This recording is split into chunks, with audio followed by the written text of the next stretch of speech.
A day with me as a Filipina wife na nakapangasawa ng apam at may trabaho dito sa Netherlands.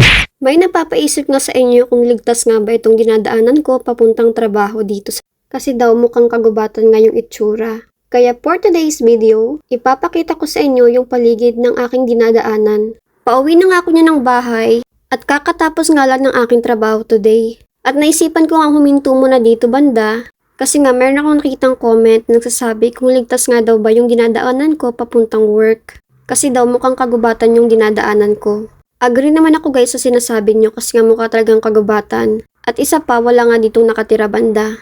Pero guys, dito sa pinuntahan ko, hindi ito yung dinadaanan ko talaga. Dumadaan ako doon sa kabila, which is yun yung daanan talaga ng mga bike. Ito kasi ano siya, patago. At na-curious nga lang ako kaya pinuntahan ko to. Based on my experience guys so far, ligtas naman yung dinadaanan ko kasi nga marami din namang dumadaan dito. Gaya ng mga nagtatrabaho tulad ko. At ito lang din yung mabilis na route papuntang work ko.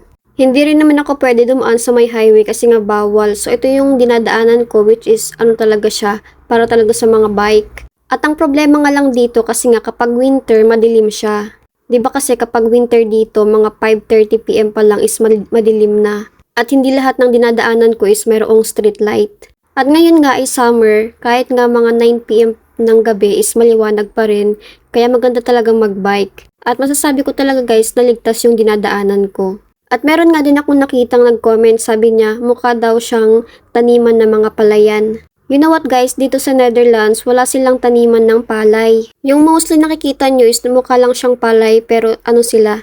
Barley, oats, and wheat. Na madalas natin na pagkakamalan na tanim ng palay kasi nga magkahawig yung itsura niya sa video. Anyways, nakauwi na nga ako ng bahay at itong si husband, nagre-ready na siya ng aming dinner. Nabalatan na nga niya itong mga patatas. At ito ang moment na to, hindi ko nga in-expect na bubuhatin niya ako. Kasi gusto ko lang naman talaga mag-vlog para makita niyo kung ano nga ba yung ganap namin ngayon. At binibiro ko nga siya dito, sabi ko sa kanya medyo lumiit yung tiyan niya. Nung dati is 5 months, ngayon naging 3 months na buntis. Nag-start na nga din ako magprito nitong mga potatoes. Pinahiran ko nga lang yung potatoes ng paprika, pepper at saka salt. At ito na nga, prinito ko na.